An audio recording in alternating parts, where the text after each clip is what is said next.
Gerald Norman Springer, born in February 1944 in the London Underground base during World War II to refugees escaping the Holocaust, the station was used as a shelter from German bombing during World War II. When Springer was 4, his family immigrated to the United States, settling in the Kew Gardens neighborhood of Queens, a borough of New York City.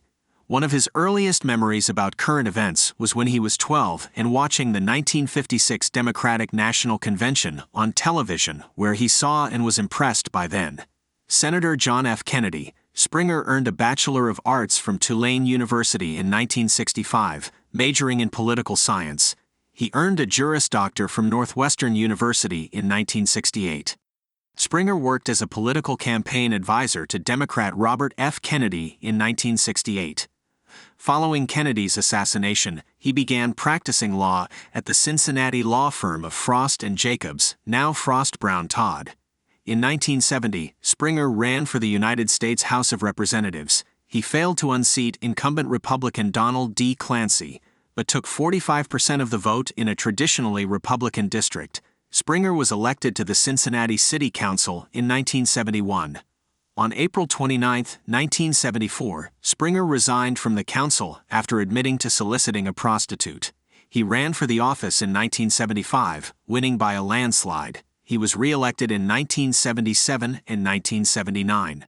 Jerry Springer debuted on September 30, 1991. It started as a politically oriented talk show, a longer version of Springer's commentaries.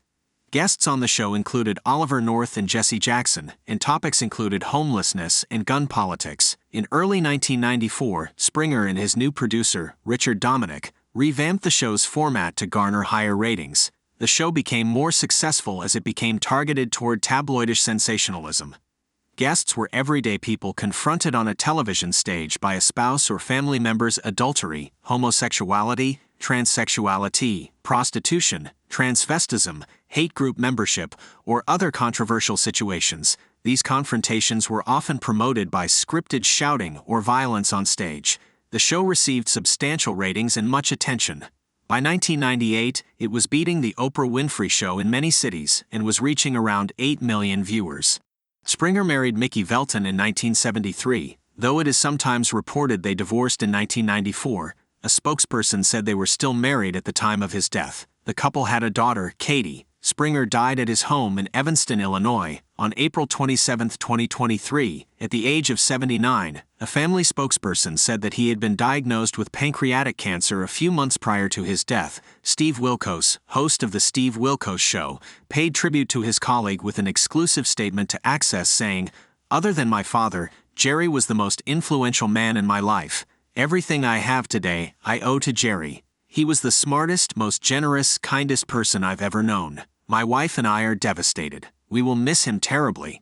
During his career, Springer and his program quickly became a cultural phenomenon, with commentators describing the show as central to the emergence of trash TV. After his death, The Guardian said that Springer changed U.S. television for better and worse. Despite his controversial career, he had a large fan base from millennials, as his show gained popularity throughout their childhoods, leading the Los Angeles Times to dub him the Millennials' Babysitter. Springer was credited for creating a new television format which encouraged conflict among its guests. USA Today cited him as an inspiration for other tabloid talk shows such as Maury and The Steve Wilkos Show, with the latter program being hosted by a former security guard and guest host for Springer's show.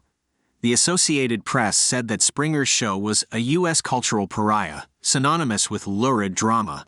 In an obituary for Springer, the Irish Times said that Springer had changed the television medium through the Jerry Springer formula, which was straightforward, despicable, and ingenious.